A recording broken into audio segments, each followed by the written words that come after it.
Olá, hoje nós vamos às dicas 2 para a redação do Enem. Eu sou a professora Rosana, do Instituto Federal do Paraná, campus Paranaguá, e hoje nós vamos falar sobre as características gerais da redação e a estrutura básica da redação do Enem. Em relação à estrutura básica da redação do Enem, é necessário que a gente pense no primeiro vídeo, né, que a gente já comentou lá, a questão do tipo de redação solicitada pelo Enem. É a redação dissertativo-argumentativa, e tem princípios, então, da redação dissertativa e da redação argumentativa, em relação a características específicas da produção do texto. Texto em prosa, que disserta sobre uma temática, e argumentativo porque defende uma opinião relacionada a um ponto de vista referente a essa temática, certo? Isso a gente já observou no primeiro vídeo, mas hoje a gente vai ver um pouquinho mais sobre a questão da estruturação, então, dessa redação dissertativa argumentativa e características específicas da redação do Enem, ok? Vamos aos pontos principais da redação e da estrutura da redação. O primeiro ponto é que ele tem que apresentar uma tese, desenvolver justificativas para comprovar essa tese e uma conclusão que dê fecho à discussão elaborada no texto, compondo o processo argumentativo, ou seja, apresenta uma proposição, desenvolve essa proposição e chega a uma conclusão coerente com o que foi desenvolvido e o que foi proposto. Segundo ponto é que tem que utilizar de estratégias argumentativas para expor o problema discutido no texto e detalhar os argumentos utilizados. Certo? Tem que ter estratégias argumentativas, tem que conhecer essas estratégias argumentativas e tem que demonstrar que as conhece ao desenvolver a escrita do texto. E o terceiro ponto, que eu julgo principal, é concluir o texto afirmando a tese e apresentando uma proposta de intervenção, considerando o tratamento dado na argumentação em relação ao problema discutido e o ponto de vista defendido na redação.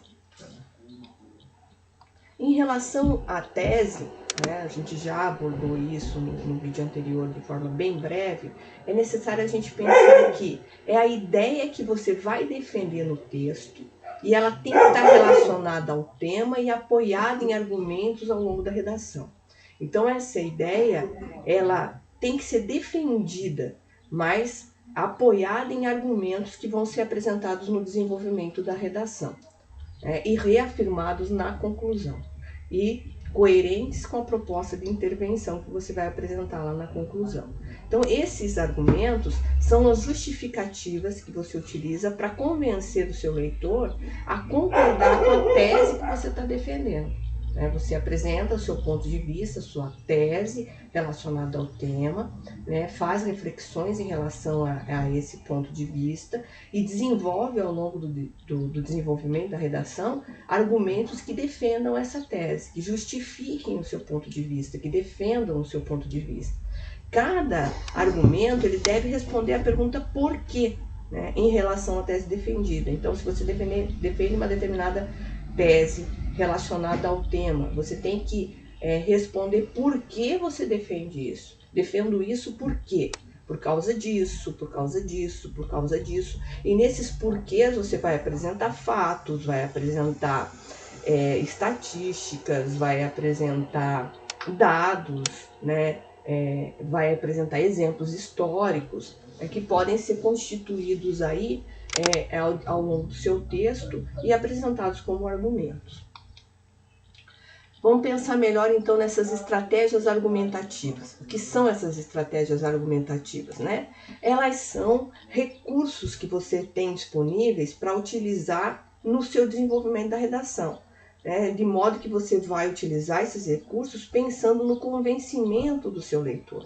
Então, por exemplo, exemplos relacionados ao que você está abordando, dados estatísticos, como eu já falei, pesquisas que você tenha conhecimento, você não pode criar da sua cabeça, Você tem que ter lembrança, memória dessas pesquisas que você provavelmente se deparou ao longo da sua formação escolar, né? Fatos comprováveis, que você já estudou, que você já leu, você tem uma lembrança clara desses fatos, aconteceram recentemente ou marcaram determinados momentos da história para você e para grande parte da maioria das pessoas que convivem no mesmo tempo histórico que você, grupo social, espaço geográfico, certo?